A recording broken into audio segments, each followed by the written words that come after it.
ఒక సమస్య వచ్చినప్పుడు రియాక్ట్ కావాలా, రెస్పాండ్ కావాలా? రియాక్ట్ అయితే మళ్ళీ ఇంకో కొత్త సమస్యను సృష్టించుకుంటాం. అదే రెస్పాండ్ అయ్యి ఓకే మన విధిలో ఇది జరగాలని ఉంది, మన ప్రమేయం లేకుండా జరిగింది. జరిగినప్పుడు మన మైండ్ని ఏ విధంగా ఉపయోగించుకొని నెక్స్ట్ ఏ విధంగా దీంట్లోంచి ఓవర్కమ్ కావాలి, దీంట్లోంచి ఎట్లా బయటపడాలి. ఎందుకంటే ఆస్ట్రాలజీ సైకాలజీ అనేది డీప్ కనెక్షన్ ఉంది. ఆస్ట్రాలజీ సైకాలజీ రెండిటికి కనెక్షన్ తప్పకుండా ఉంది. ఎందుకంటే ఇప్పుడు మీరు నవగ్రహాలను తీసుకోండి. సూర్యుడు ఆత్మకారకుడు, సోల్, కరేజ్ కి, వీటన్నిటికీ కూడా. అదే చంద్రుడు మైండ్ కి కారకుడు, మనసు కారకుడు. సైకాలజీ అంటేనే మనస్తత్వ శాస్త్రం కదమ్మా. సైకాలజీ మొత్తం కూడా మనసు మీద ఆధారపడి ఉంటుంది. సో మనసులో వచ్చే మంచి చెడులు అన్నిటికీ కూడా చంద్రుడు కారకుడు. ఇప్పుడు ఎమోషనల్ కి చంద్రుడు కారకుడు. తర్వాత వచ్చేసి నెక్స్ట్ మెర్క్యూరీ తీసుకున్నారనుకోండి, కొంతమంది చాలా అనర్గళంగా మాట్లాడతారు, చాలా హ్యాపీగా ఫ్రీగా మాట్లాడతారు.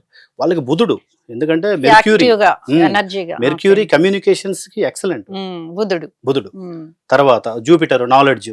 కొంతమంది ప్రశాంతంగా ఉంటారు, వాళ్ళు ఎంత మాట్లాడాలో ఎంత జ్ఞానం చూస్తానికి చాలా సింపుల్ గా ఉంటారు, కానీ నాలెడ్జ్ అనేది చాలా పవర్ఫుల్ ఉంటుంది. అంటే నేను ఎట్లా అంటున్నానంటే ఇక్కడ చంద్రుడు ఎంత బలంగా ఉన్నాడు, ఆయన పాపగ్రహంగా ఉన్నాడా శుభగ్రహంగా ఉన్నాడా?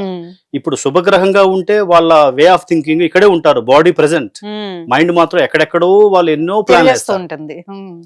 అదే చంద్రుడు పాపిగా ఉంటే చాలా ఇబ్బందులు పడతారు. ఎట్లా అంటే వాళ్ళకి మనస్థిమితం ఉండదు, మైండ్ కరెక్ట్ గా ఉండదు.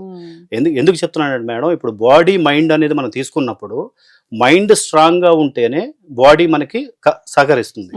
ఇప్పుడు బాడీ స్ట్రాంగ్ ఉన్నా సరే మనసుకి మనకి జబ్బు పట్టింది అనుకోండి, లేదా మైండ్ కి మనకు కరెక్ట్ గా లేదనుకోండి, మనం ఏం చేయలేము. ఎంత కండలు తిరిగిన అతనైనా సరే అతని మైండ్ స్ట్రాంగ్ గా లేకపోతే జస్ట్ పిరికుంటే ఏం చేయలేడు. ఎంత ఒంట్లో బలం ఉన్నా సరే ఏం లాభం లేదు.